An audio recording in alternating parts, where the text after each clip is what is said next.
Chapter 4. Faith in your ability.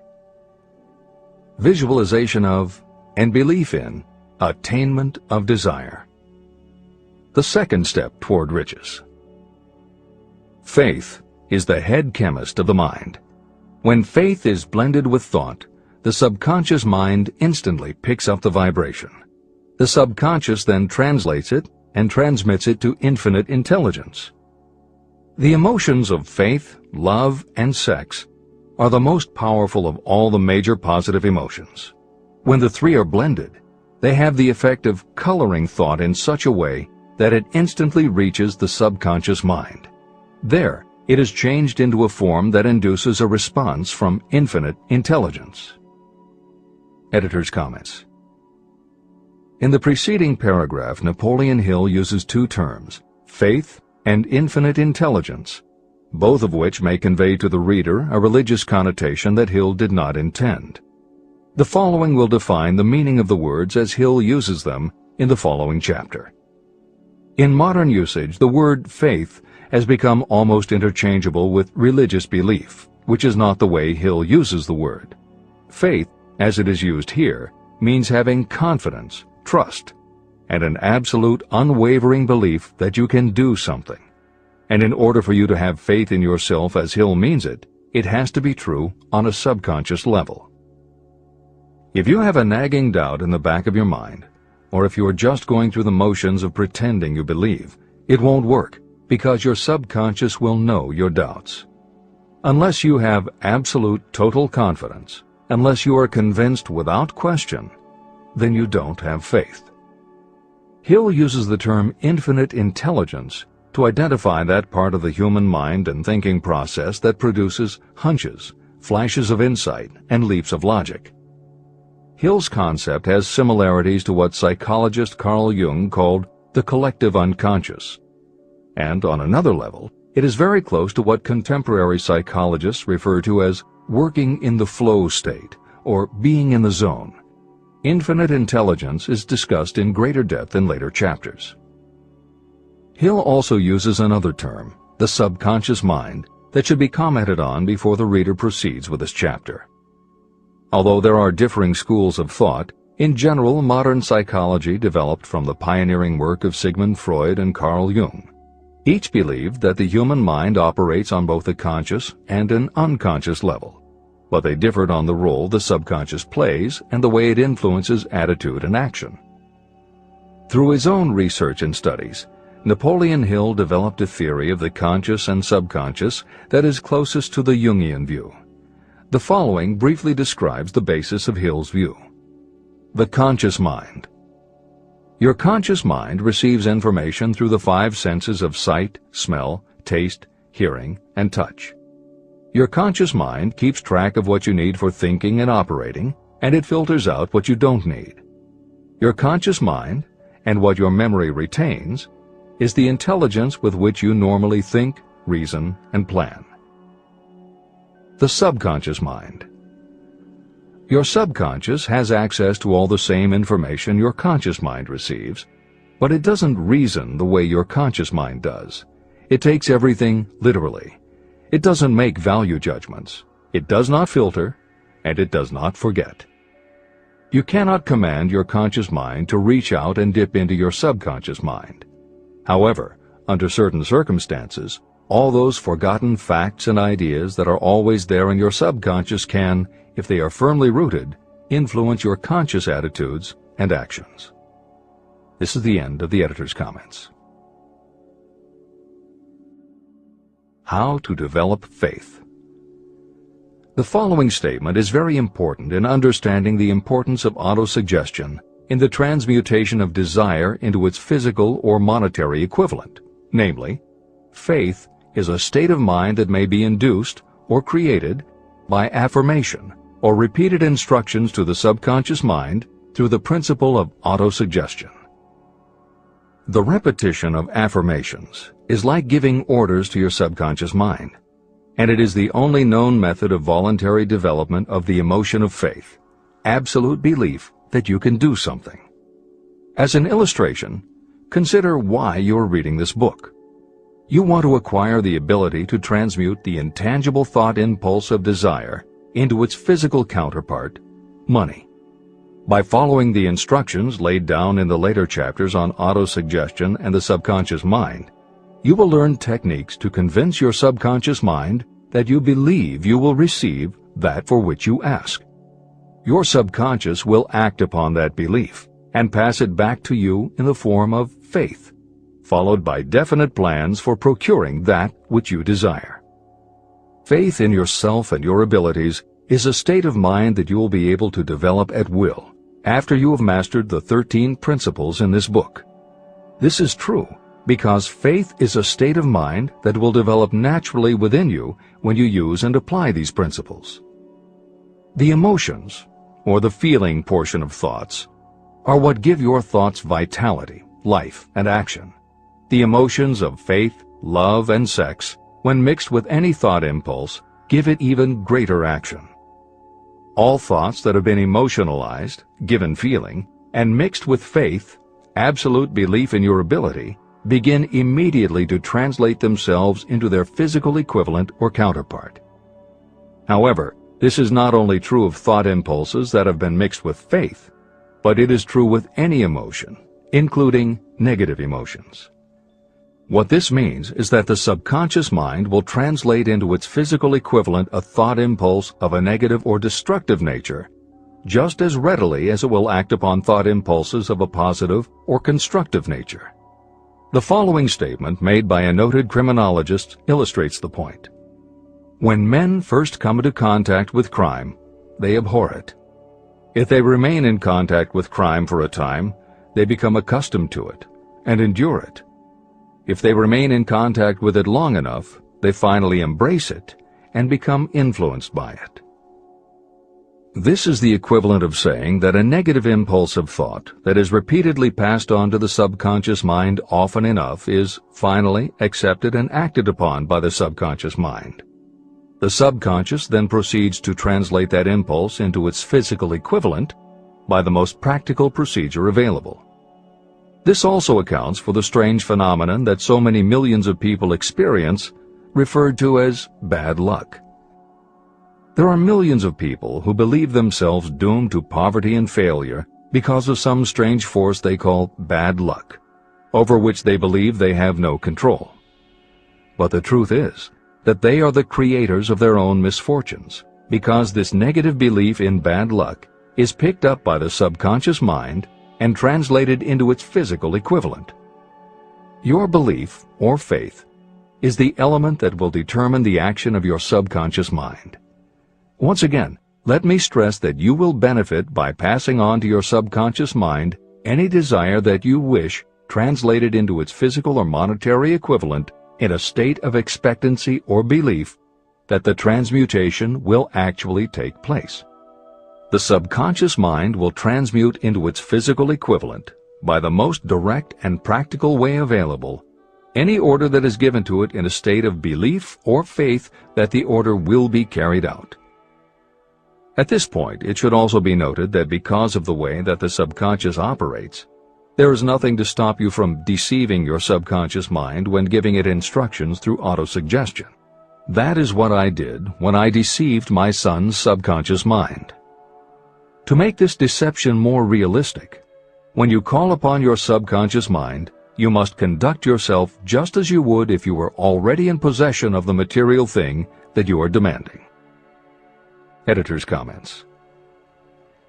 It is an axiom of contemporary motivation theory that the subconscious mind cannot distinguish between what is real and what is vividly imagined. One of the most frequently cited studies supporting this concept was done with a group of basketball players. The players were divided into 3 teams, and the players on each team were tested on their ability to make free throws. The teams were then separated for a period of time, and each team was given instructions which they were told would improve their abilities. One team was instructed to practice making baskets on a daily basis. The second team was instructed not to practice during the period and not to even think about basketball. The third team was also instructed not to practice during the period. but instead the members were told to spend their daily practice time visualizing in detail the process of making baskets. At the end of the experiment, the teams were again tested. The team that rested showed a decrease in ability. The team that practiced showed a marked increase in ability. And the team that didn't practice but visualized making baskets showed an increase in ability almost equal to those who had practiced daily. As Hill says, you can deceive your subconscious through autosuggestion. If you convincingly plant an idea in your subconscious will accept and work with the idea as though it were a fact. But the key word is convincingly. If you try to send a message to your subconscious, but in the back of your mind you have a nagging doubt whether it will work, your subconscious will pick that up also. You will have sent mixed messages that cancel each other out.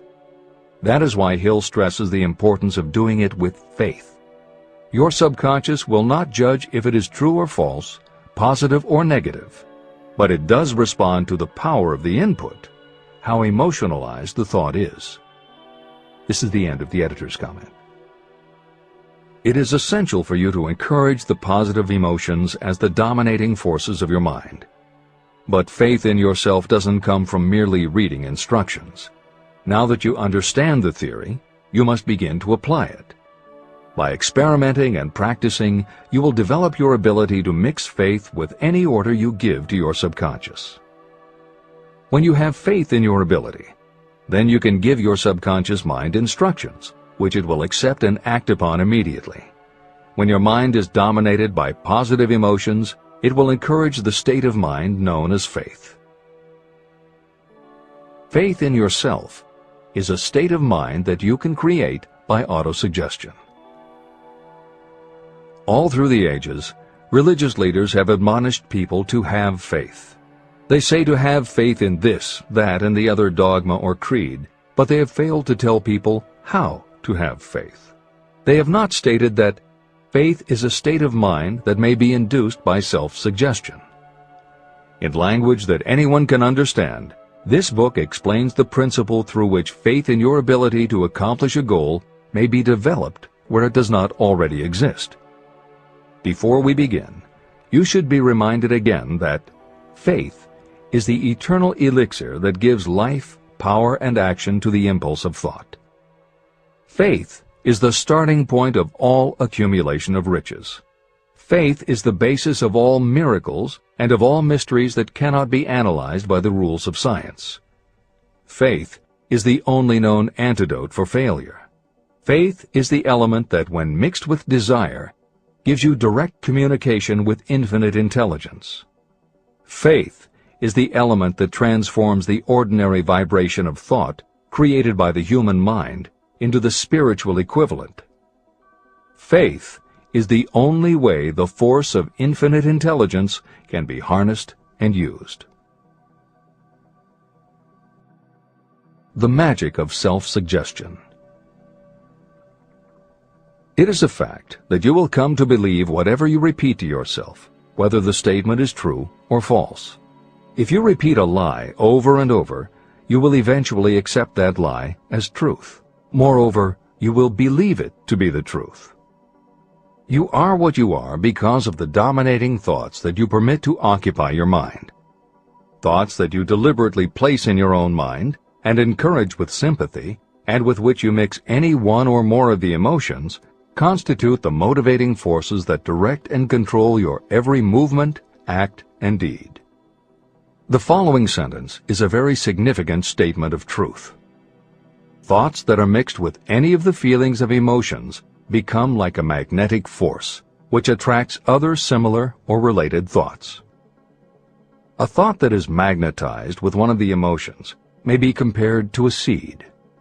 When it is planted in fertile soil, it germinates, grows, and multiplies itself over and over again. What was originally one small seed becomes countless millions of seeds of the same kind.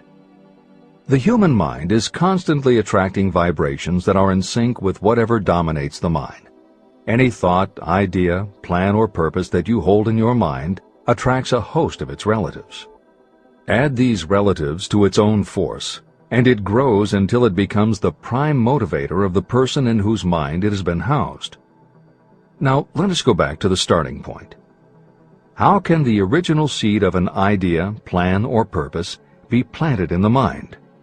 The answer? Any idea, plan, or purpose may be placed in the mind through repetition of thought.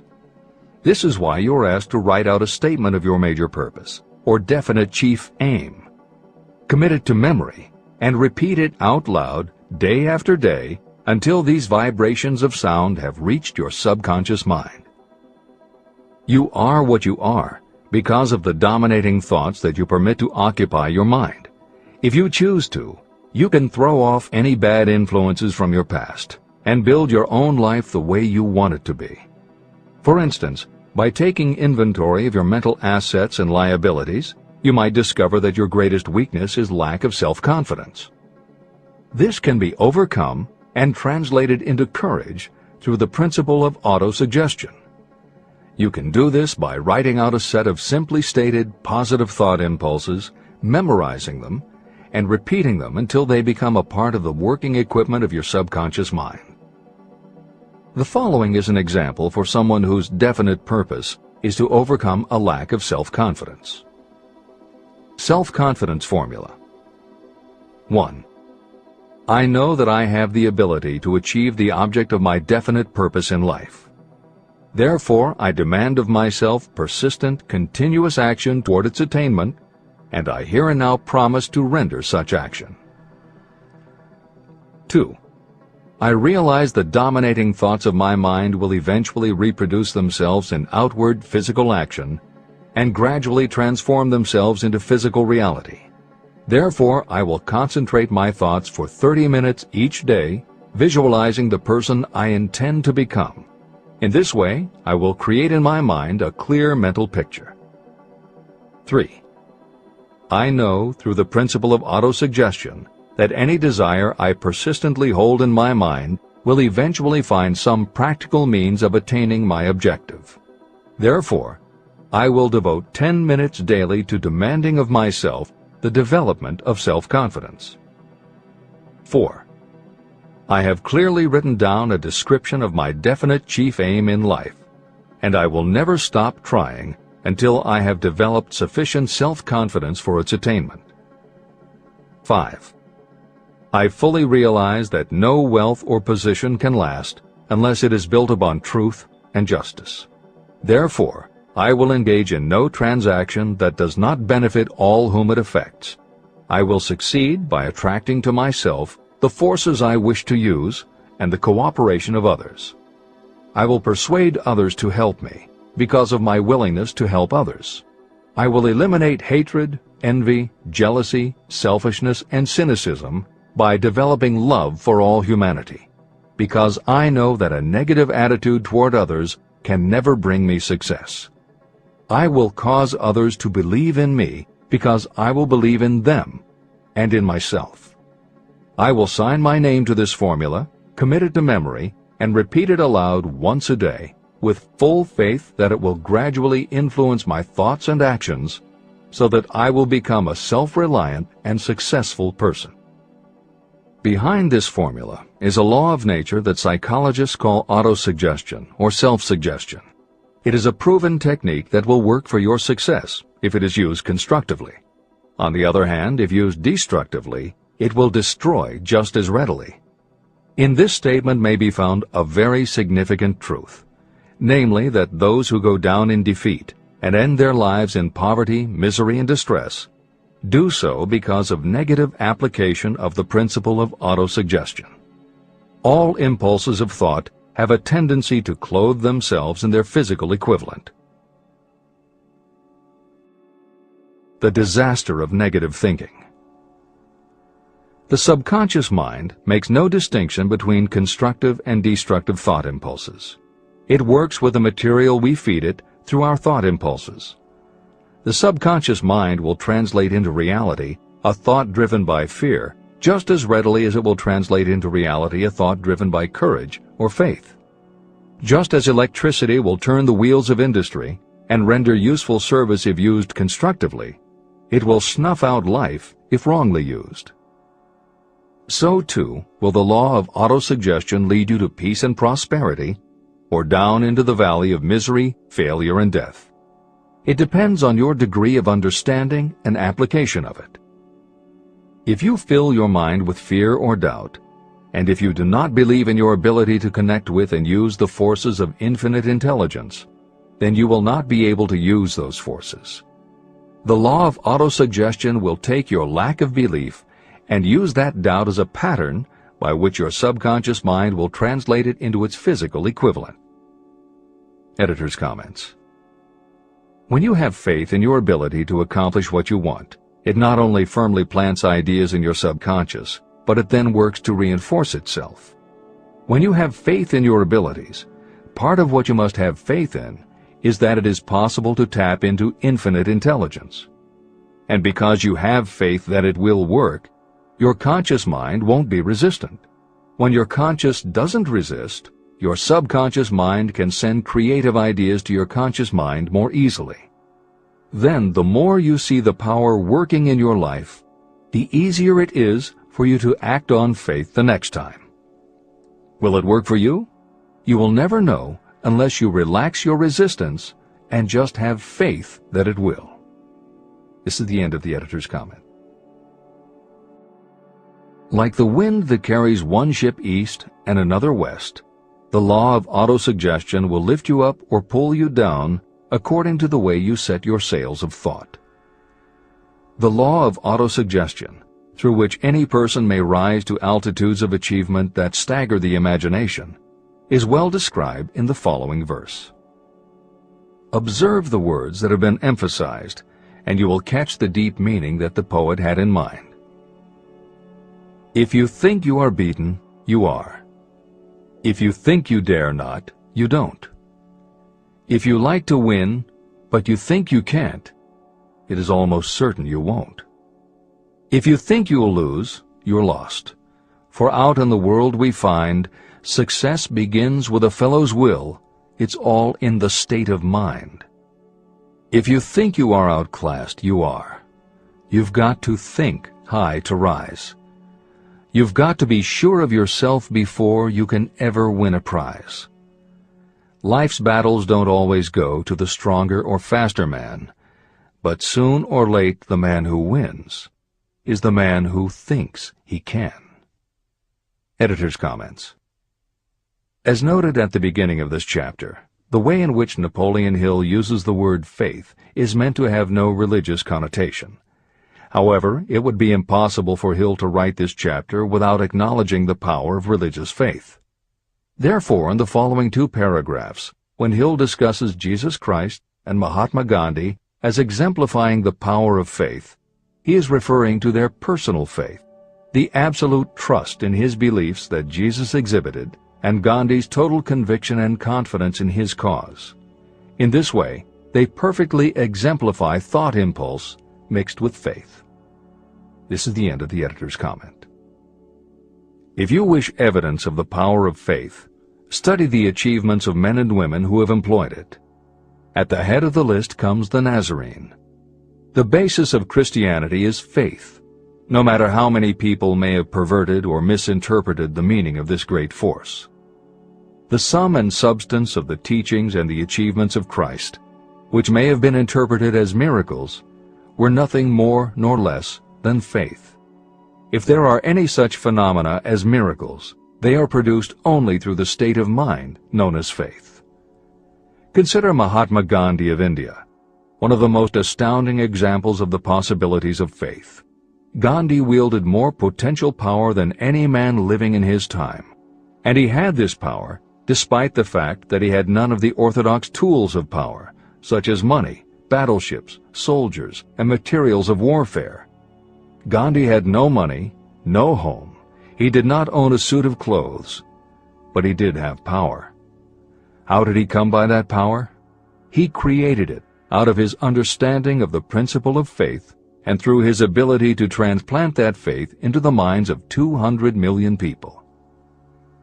Gandhi accomplished the astounding feat of influencing 200 million minds to coalesce and move in unison as a single mind. What other force on earth, except faith, could do as much. How an idea built a fortune. Editor's comment. Although the following story is not exclusively about faith, and it makes no mention of autosuggestion or the subconscious mind, Napoleon Hill included it at this point in every edition of Think and Grow Rich. In fact, as Hill says, this story illustrates at least 6 of the 13 principles of success. But faith is at the center of it. If the central figure, Charles M. Schwab, had not mixed his big idea with absolute unwavering faith that he could pull it off, the whole history of American business would have been different. This is the end of the editor's comment. The event chosen for this illustration dates back to 1900, when the United States Steel Corporation was being formed. As you read the story, keep in mind the following fundamental facts and you will understand how ideas have been converted into huge fortunes. First, the United States Steel Corporation was born in the mind of Charles M. Schwab in the form of an idea he created through his imagination. Second, he mixed faith with his idea. Third, he formulated a plan for the transformation of his idea into physical and financial reality. Fourth, he put his plan into action with his famous speech at the University Club. Fifth, he applied and followed through on his plan with persistence and backed it with firm decision until it had been fully carried out. Sixth, he prepared the way for success by a burning desire for success. If you are one of those who have often wondered how great fortunes are accumulated, this story of the creation of the United States Steel Corporation will be enlightening. If you have any doubt that a person can think and grow rich, this story should dispel that doubt. You can plainly see in the story of United States Steel the application of a major portion of the principles described in this book. This astounding description of the power of an idea was dramatically told by John Lowell in the New York World Telegram, with whose courtesy it is here reprinted. Editor's comments. In order for the modern reader to fully appreciate the following newspaper story, it is appropriate at this point to provide some background information about the main players. Charles M. Schwab was Andrew Carnegie's right-hand man and president of the Carnegie Steel Corporation. Andrew Carnegie was a wealthy and powerful steel baron whose company controlled 25% of the iron and steel production in America. J.P. Morgan was a wealthy and powerful Wall Street banker whose company had arranged the financing for many of the major industrial companies in America at the beginning of the 20th century. All the reader needs to know about the other men mentioned in the story is that at the beginning of the 20th century, finance, business, and industry were dominated by a few hundred men, most of whom had amassed great fortunes through some connection with the railroads that had opened the country. These people were well known to readers of the New York World Telegram because of their financial influence. And that sets the stage for the following newspaper article, which is not only a fascinating story about the power of faith in an idea, but also a wonderful example of the irreverent writing style that was used by many newspaper journalists of the day. This is the end of the editor's comment. A pretty after-dinner speech for $1 billion. When on the evening of December 12, 1900, some 80 of the nation's financial nobility gathered in the banquet hall of the University Club on Fifth Avenue to do honor to a young man from out of the West, not half a dozen of the guests realized they were to witness the most significant episode in American industrial history. J. Edward Simmons and Charles Stewart Smith, their hearts full of gratitude for the lavish hospitality bestowed on them by Charles M. Schwab during a recent visit to Pittsburgh, had arranged the dinner to introduce the 38-year-old steel man to Eastern banking society. But they didn't expect him to stampede the convention. They warned him, in fact, that the bosoms within New York's stuffed shirts would not be responsive to oratory, and that if he didn't want to bore the Stillmans and Harrimans and Vanderbilts, he had better limit himself to 15 or 20 minutes of polite vaporings and let it go at that. Even John Pierpont Morgan, sitting on the right hand of Schwab as became his imperial dignity, intended to grace the banquet table with his presence only briefly. and so far as the press and public were concerned, the whole affair was of so little moment that no mention of it found its way into print the next day. So the two hosts and their distinguished guests ate their way through the usual 7 or 8 courses. There was little conversation, and what there was of it was restrained. Few of the bankers and brokers had met Schwab, whose career had flowered along the banks of the Monongahela, and none knew him well. But before the evening was over, they, and with them Money Master Morgan, were to be swept off their feet, and a billion-dollar baby, the United States Steel Corporation, was to be conceived. It is perhaps unfortunate for the sake of history that no record of Charlie Schwab's speech at the dinner ever was made. It is probable, however, that it was a homely speech, somewhat ungrammatical, for the niceties of language never bothered Schwab, full of epigram and threaded with wit.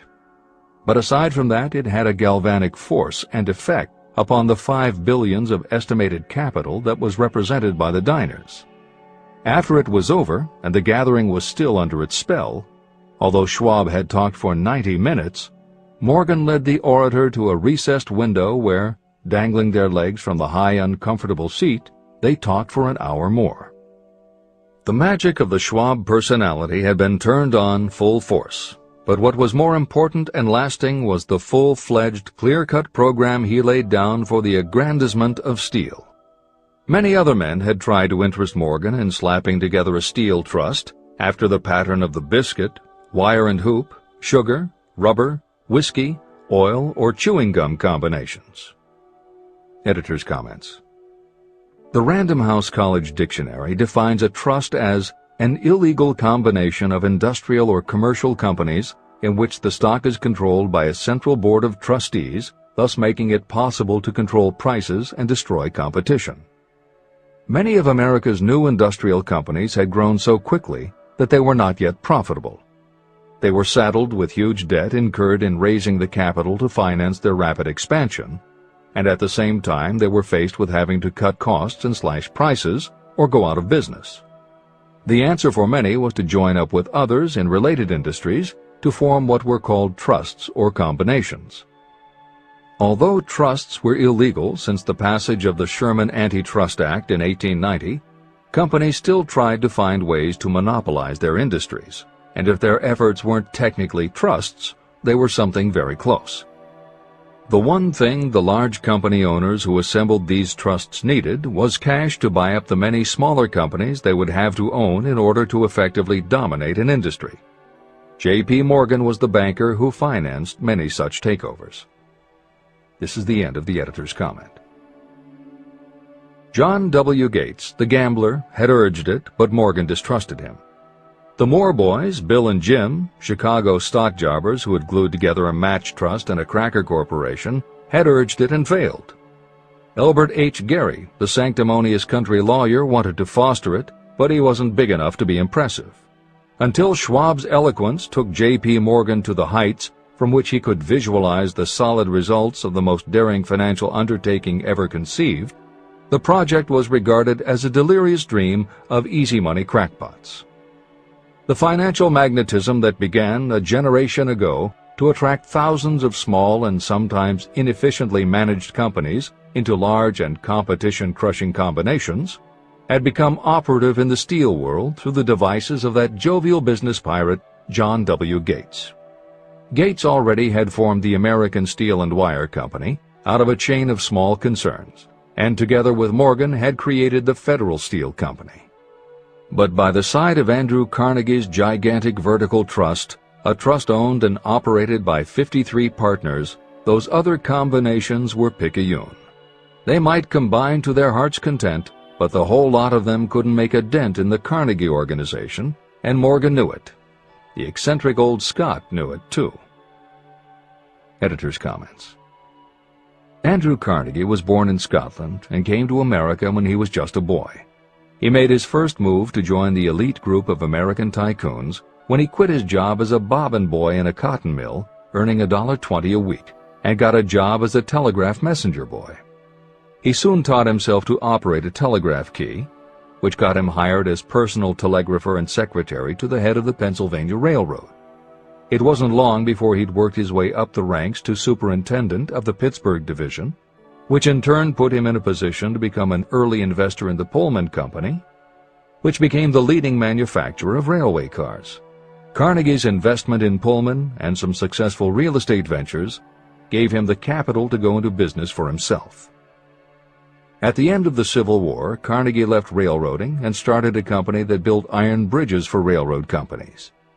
From building iron bridges, it was a short step to starting his own steel mill, which led him to acquire control of other steel mills, then his own coal fields to supply his smelters, then his own ore boats and rail lines to haul the ore and coal. Because of Carnegie's vertical integration and his use of the most up-to-date manufacturing methods, he was able to sell top-grade steel at the lowest price. He managed to drop the price of steel from $140 a ton to $20 a ton.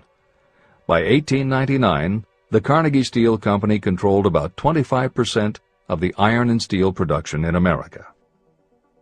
The smaller steel manufacturers couldn't compete with Carnegie, so they went to J.P. Morgan for help.